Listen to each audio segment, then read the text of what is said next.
This is for educational use only. Our group is allowing our instructor, Mr. Roldan Ardinas, to use this as an educational material. I hope everyone is doing great today, and I am Engine Cadet Magali Jabert, the leader of the Group 1. So, our topic is mainly focused on the 8 theories of globalization. And before that, allow me to introduce to you the learning objectives in this video presentation. First is we will offer a comprehensive and critical introduction to the concept of globalization.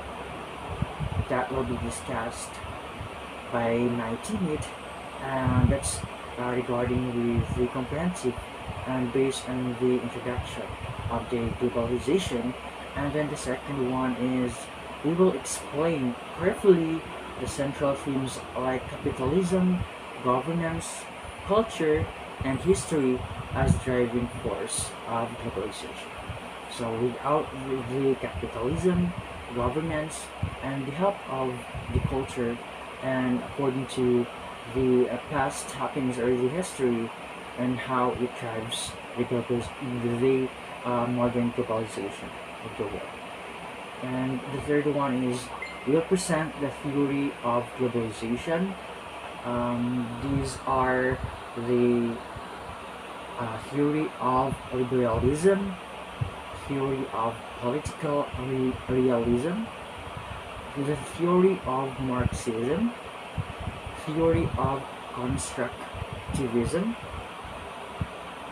theory of postmodernism, the theory of feminism, and lastly, the theory of eclecticism.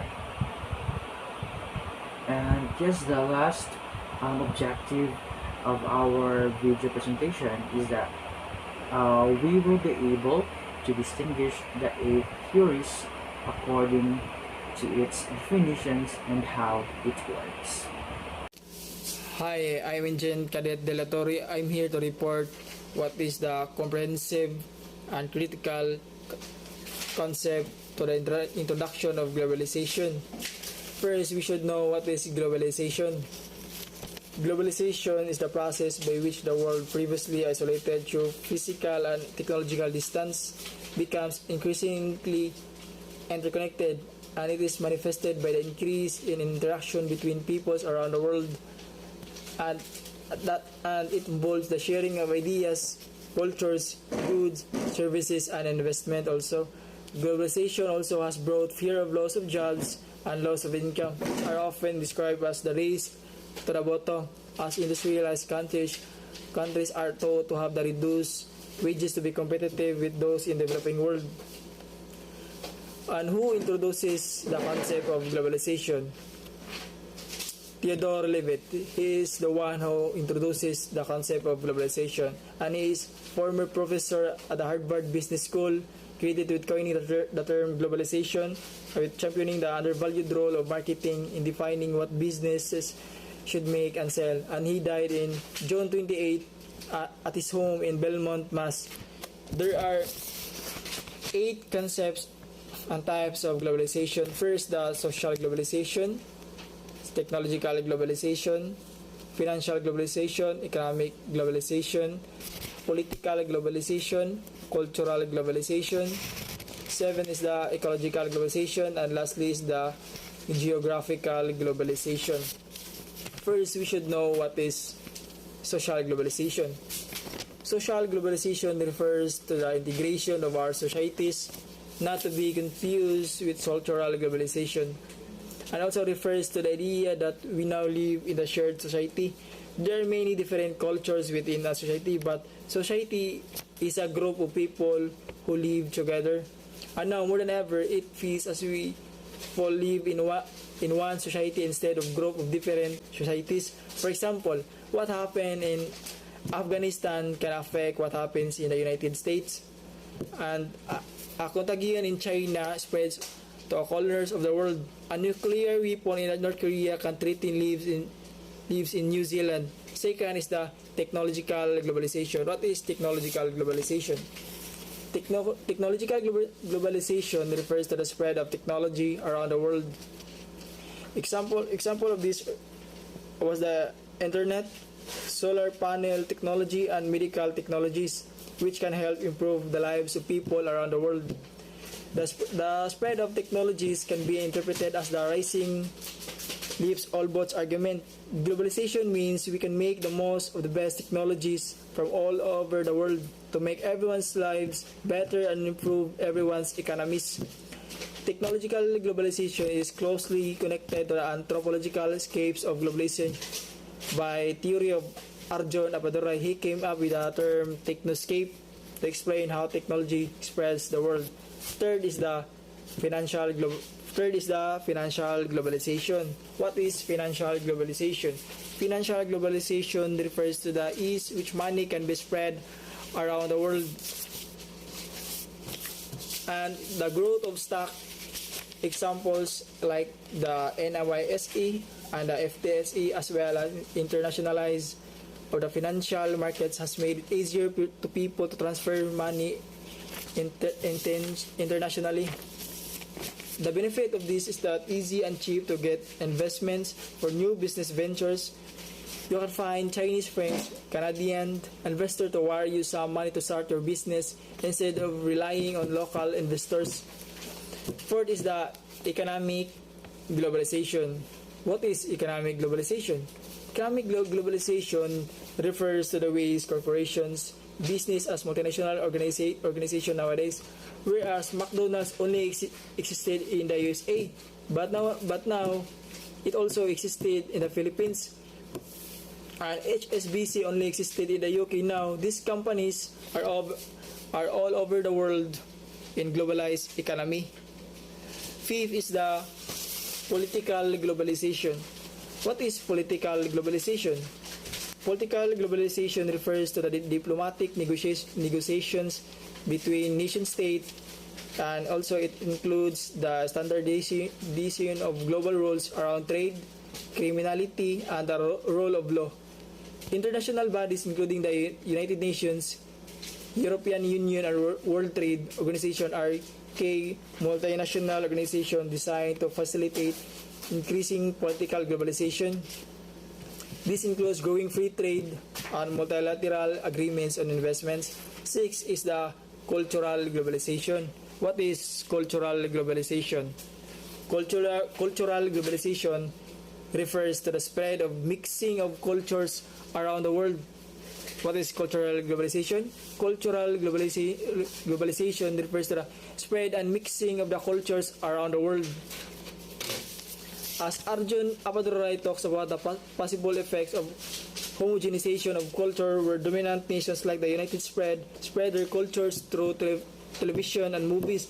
An example of that is we can also adapt their cultures through seeing the televisions and movies, which leads to the dilution of loss of local and indigenous cultures and the rise of global culture. 7 is the ecological globalization. What is ecological globalization? Ecological globalization refers to the idea that the world needs to be considered one interconnected ecosystem. This means that the world needs to work together to address ecological issues that cross the borders of nation states. Example of this was the hole in the ozone layer, which required the world to ban CFCs. Climate change, which will affect the poorest nations, particularly the low-lying nations in the Pacific and the Southeast Asia, even though much of the damage is caused by developed nations like the United States. And lastly is the geographical globalization. What is geographical globalization? Geographical globalization refers to the idea that the world is no longer seen as a group of distinct nations as much as it. What is geographical globalization? It refers to the idea that the world is no longer seen as a group of distinct nations. We can now work in multinational blocks to make decisions, and nations work together to solve problems. It also refers to the fact that we're now able to travel between nations with increasingly ease. You can go from United Nation in just hours, days. You can also go to Europe within a day. Furthermore, people can identify as belonging multiple geographic regions, especially if they hold multiple passports. Heritage and familial ownership of territory is getting weaker and weaker. That's all. Hello everyone, I am Cadet Leo sir, and I am going to discuss about the theories of globalization. So first is theory of liberalism. Liberalism sees the process of globalization as market-led extension of modernization. At the most elementary level, it is a result of natural human desires for economic welfare and political liberty. As such, transplanetary connectivity is derived from human drives to maximize material well-being and to exercise basic freedoms. These forces eventually interlink humanity across the planet. They fructify in the form of technological advances, particularly in the areas of transport, communications and information processing, and suitable legal and institutional arrangement to enable markets and liberal democracy to spread on a trans-world scale. Such explanations come mostly from business studies, economics, international political economy, law and politics. Liberalists stress the necessity of constructing institutional infrastructure to support globalization. All this has led to technical standardization, administrative harmonization, translation arrangement between languages, laws of contract, and guarantees of property rights. But its supporters neglect the social forces that lie behind the creation of technological and institutional underpinnings. It is not satisfying to attribute these developments to natural human drives for economic growth and political liberty. They are culture blind and tend to overlook historically situated life worlds and knowledge structures which have promoted their emergence. All people cannot be assumed to be equally amenable to and desirous of increased globality in their lives. Similarly, they overlook the phenomenon of power. There are structural power inequalities in promoting globalization and shaping its course. Often, they do not care for the entrenched power hierarchies between states, classes, cultures, sexes, races, and resources. Second, theory of political realism. Advocates of this theory are interested in questions of state power, the pursuit of national interest, and conflict between states. According to them, states are inherently acquisitive and self-serving and heading for inevitable competition of power. Some of the scholars stand for a balance of power, where any attempt by one state to achieve world dominance is countered by collective resistance from other states.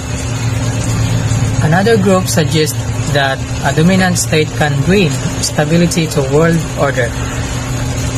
The hegemon state maintains and defines international rules and institutions that both advance its own interest and at the same time contain conflicts between other states. Globalization has also been explained as a strategy in the contest for power between several major states in contemporary world politics. They concentrate on the activities of Great Britain, China, France, Japan, and the USA, and some other large states. Thus, the political realist highlights the issues of power and power struggles and the role of states in generating global relations. At some levels, globalization is considered as antithetical to territorial states. States, they say, are not equal in globalization, some being dominant and others subordinate in the process. But they fail to understand that everything in globalization does not come down to the acquisition, distribution, and exercise of power.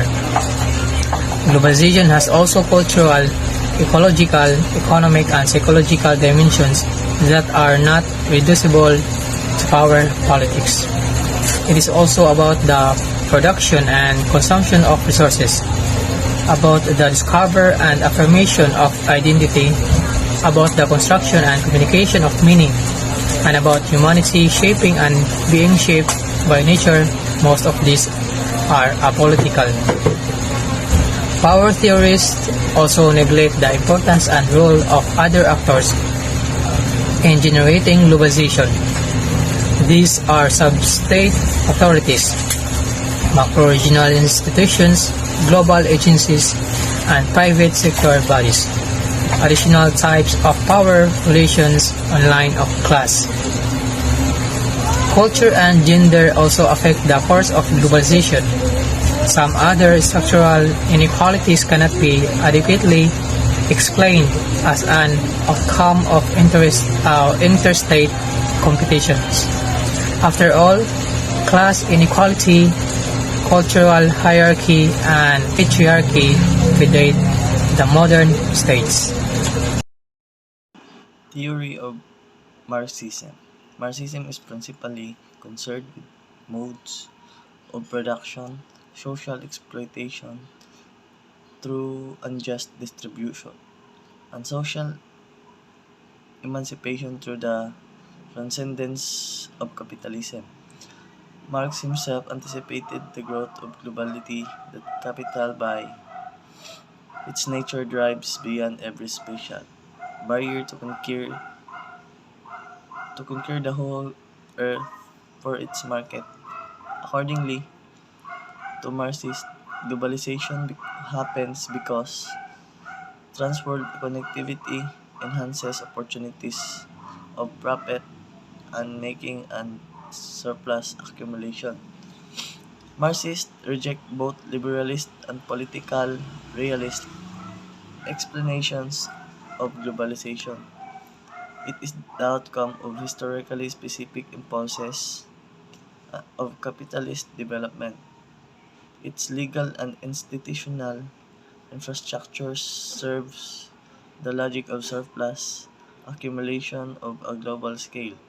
Liberal talk of freedom and democracy make up a legitimating ideology of exploitative global capitalist class relations. The neo-Marxist dependency and world system theories examine capitalist accumulation on a global scale on lines of core and peripheral countries. Neo-Gramscians highlight of significance of underclass struggles to resist globalizing capitalism not only by traditional labor unions but also by new social movements of consumer advocates, environmentalists, peace activists, peasants, and women. However, Marxist gives an overly restricted account of power. There are other relations of dominance and subordination which relate to state, culture, gender, race, sex, and more. Presence of us hegemony, the West-centric culture domination, masculinism, racism, racism, etc. are not reducible to class dynamics with capitalism. Class class is a key access of power in globalization solely as a result of drives for surplus accumulation. It also seeks to explore identities and investigate meanings. People develop global weapons and pursue global military campaigns, not only for capitalist ends, but also due to interstate competition and militarist culture that predate emergence of capitalism. Ideational aspects of social relations also are not outcome of the modes of production. They have like nationalism, their anatomy. Theory of constructivism. Globalization has also risen because of that people have mentally constructed the social world with particular symbols, language, images, and interpretation. It is the result of particular forms and dynamics of consciousness. Patterns of production and governance are second-order structures that derive from deeper cultural and socio-psychological forces. Such accounts of globalizations have come from the fields of anthropology, humanities, media of study, and sociology. Constructivists concentrate on the ways that social actors construct their world both within their own minds and through their intersubjective communication with minds with others. Conversation and symbolic exchanges lead people to construct ideas of the world, the rules, social interaction, and ways of being and belonging in the world. Social geography is a mental experience as well as a physical fact. They form in or out as well as and they groups. They conceive of themselves as inhabitants of a particular global world. National, class, religious, and other identities respond in part to material conditions, but they also depend on intersubjective construction and communication of shared self-understanding. However, when they go too far, they present a case of social psychological reductionism, ignoring the significance of economic and ecological forces in shaping mental experience. This theory neglects issues of structural inequalities and power hierarchies in social relations. It has built in a political tendency. Theory of postmodernism. Some other ideational perspectives of globalization highlight the significance of structural power in the construction of identities, norms, and knowledge. They all are grouped under the label of postmodernism. They too, as Michel Foucault, strive to understand society in terms of knowledge power.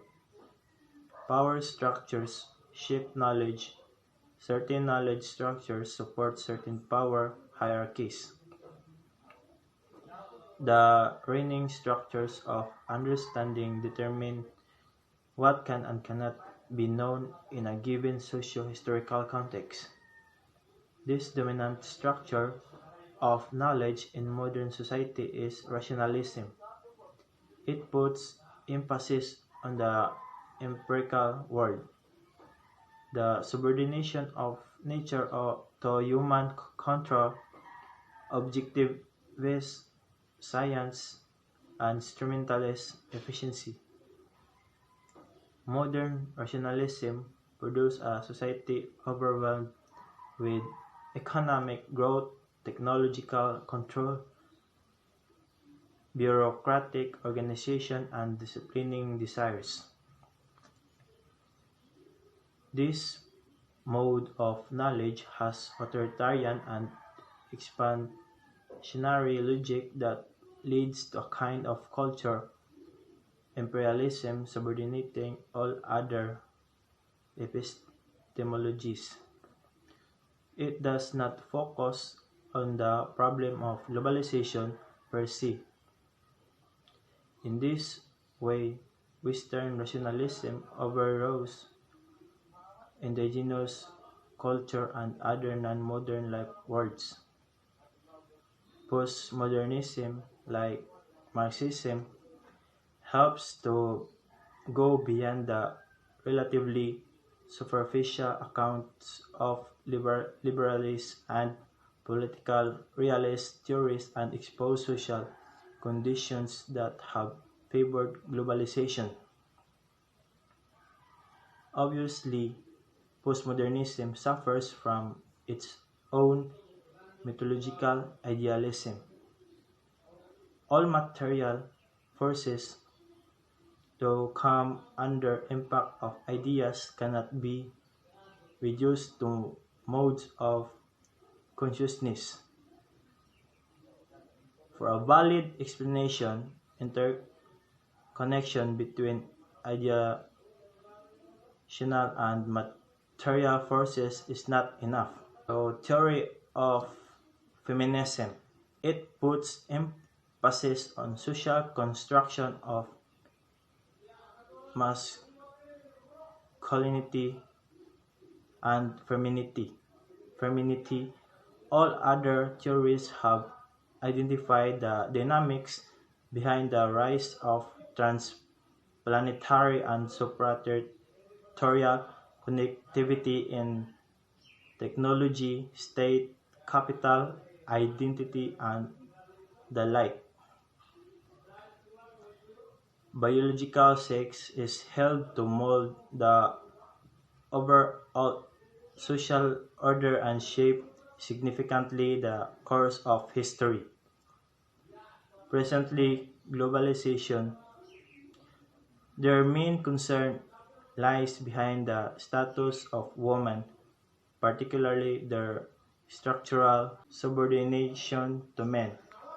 Women have tended to be marginalized. Theory of transformationalism. This theory has been expounded by David Held and his colleagues. Accordingly, the term globalization reflects increased interconnectedness in political, economic, and cultural matters across the world, creating a shared social space. Given this interconnectedness, globalization may be defined as a process or set of processes which embodies a transformation in the spatial organization or social relation and transactions expressed in transcontinental or interregional flows and networks of activity, interaction and power. While there are many definitions of globalization, such a definition seeks to bring together the many and seemingly contradictory theories of globalization into a rigorous analytical framework and proffer a coherent historical narrative. Held and McGrew's analytical framework is constructed by developing a three-part typology of theories of globalization consisting of hyperglobalist, skeptic, and transformationalist categories.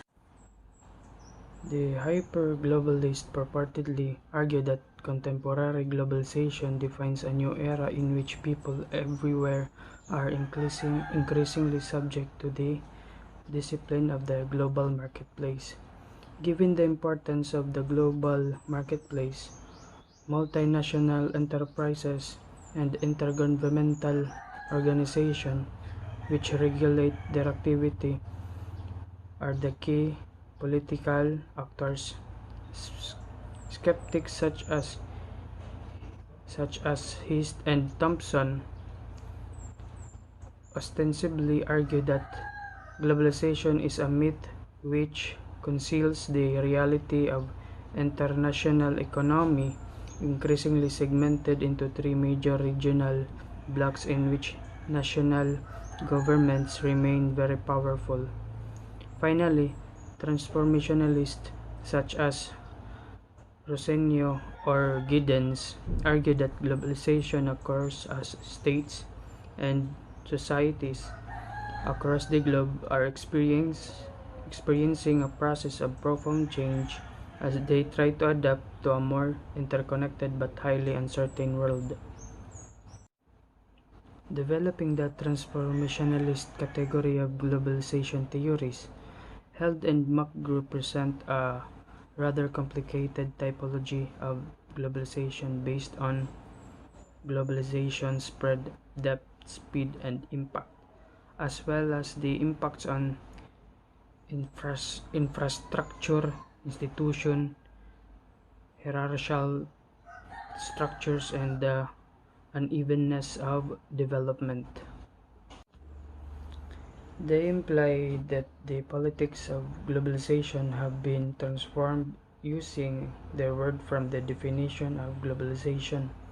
Along all of these dimensions, because of the emergence of new system of political globalization, they define political globalization as the shifting reach of political power, authority, and forms of rule based on new organizational interests which are transnational and multi-layered. This organization interest combine actors identified under the hyperglobalist category, namely IGOs and MNEs, with those of skeptics, trading blocs and powerful states into a new system where each of these actors exercise their political power, authority, and forms of rule. Thus, the politics of globalization is equivalent to political globalization for Held and McGrew. However, beyond Michael criticized them, he deconstructs their argument if a if a is defined as globalization, as defined above as the organization interest, such as MNS IGOs are trading blocs and powerful states, and as political globalization also as defined above, then their arguments reduce to ABC. In this way, their discussion of globalization is tribal. Held and others present a definition of globalization and they simply restates various elements of the definition. Their definition globalization can be con- conceived as process or set of processes which embodies a transformation in spatial organization of social relations, allows very change to be an impact of globalization. Thus, by their own definition, all the theorists they critic would be considered as transformationalist. Held and McGrew also failed to show how globalization affects organizational interest. The theory of eclecticism. Each one of the above six ideal type of the social theories of globalization highlights certain forces that contributes to its growth. They put emphasis on the technology and institution building, national interest and interstate competition, capital accumulation and class struggle, identity and knowledge construction, nationalism and cultural imperialism, and masculinized and subordination of women. John R. Schultz synthesizes them as force of production, governance, identity, and knowledge. Accordingly, capitalism attempts to amass ever greater resources in excess of their survival needs. Accumulation of surplus, the capitalist economy is thoroughly monetized. Money facilitates accumulation. It offers abundant opportunities to transfer surplus, especially from the weak to the powerful. This mode of production involves the perpetual and pervasive contest over the distribution of surplus. Such competition occurs both between individuals, firm, and along structural lines of class, gender, race, etc. Rare contests can be overt or latent surplus accumulation has had transpired in one way or another for many centuries, but capitalism is comparatively recent phenomenon. It has turned into structural power and is accepted as a natural circumstances with no alternative mode of production. It has spurred globalization in four ways: market expansion, accounting practices, asset mobility, and enlarged arenas of commodification. Its technological innovation appears in communication, transport, and data processing, as well as in global organization and management. It concentrates profits at point of low taxation, information communication, finance, and consumer sectors over vast potentials to capital making. In hypercapitalism, any mode of production cannot operate in the absence of an enabling regulatory apparatus. There is some kind of governance mechanism. Governance relates processes whereby people formulate, implement, enforce, and review rules to guide their common affairs. It entails more than government. It can extend beyond state and sub-state institutions, including supra-state regimes as well. It covers the full scope of social regulation and growth of contemporary globalization. Besides political and economic forces, there are material and ideational elements. In expanding social relations, people explore their class, their gender, their nationality, their race, their religious faith, and the aspect of their being. Constructions of identity provide collective solidarity against oppression.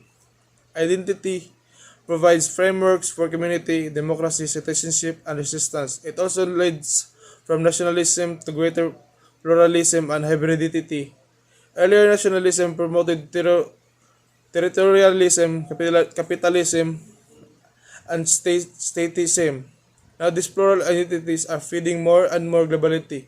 Hypercapitalism and polycentrism, these identities have many international qualities, visualizing global diasporas and other group of affiliations based on age, class, gender, race, religious faith, and sexual orientations. Many forms of supraterritorial solidarities are appearing through globalization in the area of knowledge. The way that the people know their world has significant implication for their concrete circumstances of the world. Powerful patterns of social consciousness cause globalization. Knowledge frameworks cannot be reduced to force of production, governance, or identity. Mindsets encourage or discourage the rise of globality. Modern rationalism is general configuration of knowledge. It is secular as it defines reality in terms of the tangible worlds of experience. It understands reality primarily in terms of human interest, activities, and conditions. It holds that the phenomena can be understood in terms of single, incontrovertible truths that are discoverable by religious application of objective research methods.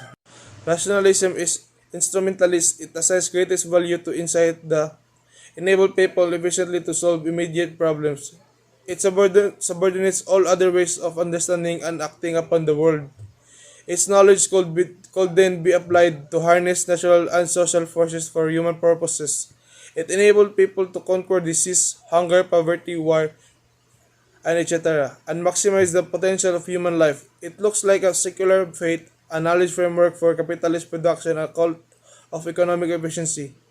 Scientism and instrumentalism of rationalism is conducive to globalization. Scientific knowledge is non-territorial. The truths revealed by objective method are valid for anyone, anywhere, and anytime on Earth. Certain production processes, regulations, technologies, and art forms are applicable across the planet. Martin Albro rightly says that reason knows no territorial limits. The growth of globalization is unlikely to reverse in foreseeable future. However, Schultz is aware of insecurity, inequality, and marginalization caused by the present process of globalization. Others reject secularist character of the theory. Each manifestation of the imperialism of Western modernist rationalism knowledge. Anarchists challenge the oppressive nature of state and other bureaucratic governance frameworks. Globalization neglects environmental degradation and equitable gender relations. That's all. Thank you.